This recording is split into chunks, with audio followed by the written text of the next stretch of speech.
நான் டுடே என்ன செய்ய போகிறேன் தெரியுமா? குழந்தைங்களுக்கு ரொம்பவும் பிடிச்ச பிஸ்கட்டு தான் செய்ய போகிறேன். அது கோதுமையில் செய்ய போகிறேன்.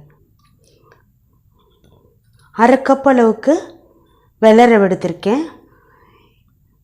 இதே பவுலில் 2 கப் அளவுக்கு கோதுமை மாவு எடுத்திருக்கேன். 1 கப் அளவுக்கு சர்க்கரை எடுத்திருக்கேன். நெய் கொஞ்சம், ஏலக்காய் கொஞ்சம், கொஞ்சமாக சால்ட்டு ஒரு 1/4 ஸ்பூன், அப்போ தான் டேஸ்ட் வருங்கிறதுக்காக இது வச்சுருக்கேன்.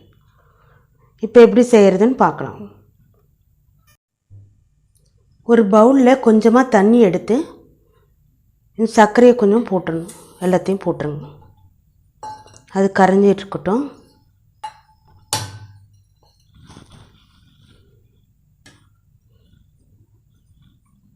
இப்போ கோதுமை மாவில்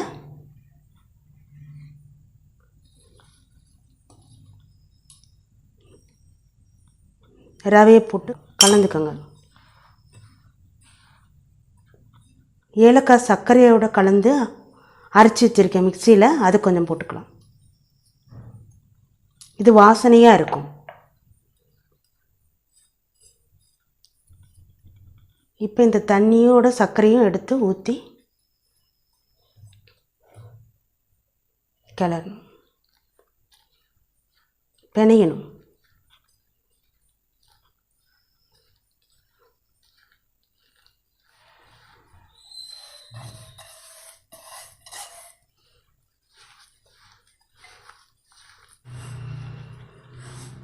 சப்பாத்தி பதத்துக்கு கொஞ்சம் கெட்டியாக பிணைஞ்சிக்கணும்.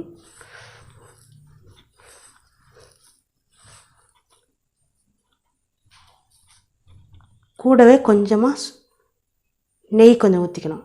உங்களுக்கு நெய் பிடிக்கலன்னா ஆயில் கூட கொஞ்சம் ஊற்றி பிசைஞ்சிக்கலாம். பாருங்கள், மாவு நல்லா கெட்டியாயிடுச்சு. இப்போ சப்பாத்தி கட்டையில் போட்டு நம்ம தேய்க்க வேண்டியது தான்.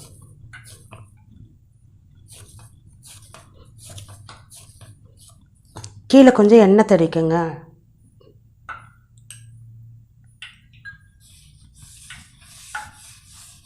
அப்போ தான் கீழே பிடிக்காத இருக்கும்.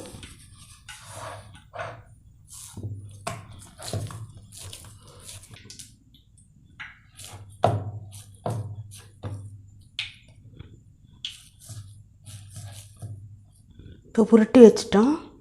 இது 2ஆக கட் பண்ணிக்கோங்க. இப்போ நம்ம பாதி தான் செய்ய போகிறோம்.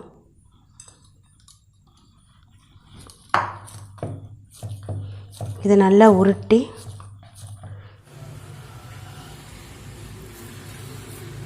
சப்பி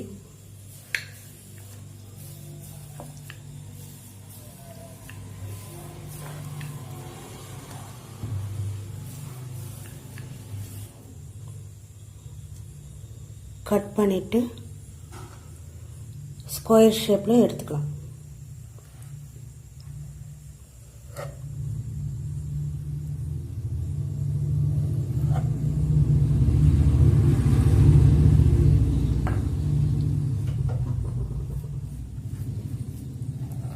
இந்த ஓரத்தில் இருக்கிற மாவெல்லாம் மட்டும் எடுத்துருங்க. இது அப்புறமா தேய்ச்சிக்கலாம். இப்போ இதை கத்தியில் பின்பக்கமாக முதல்ல 2ஆக கட் பண்ணிக்கலாம். அப்புறம் 4ஆக கட் பண்ணிக்கலாம். இன்னும் கொஞ்சம் சின்னதாக வேணும்னா இதை மறுபடியும் சின்ன பீஸாக போட்டுக்கலாம்.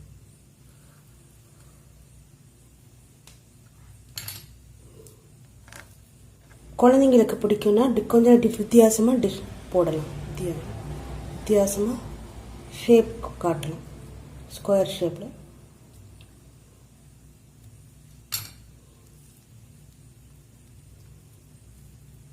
பாருங்கள். இந்த மாதிரி கட் பண்ணிவிட்டு இது எண்ணெயில் பிடிக்கும்.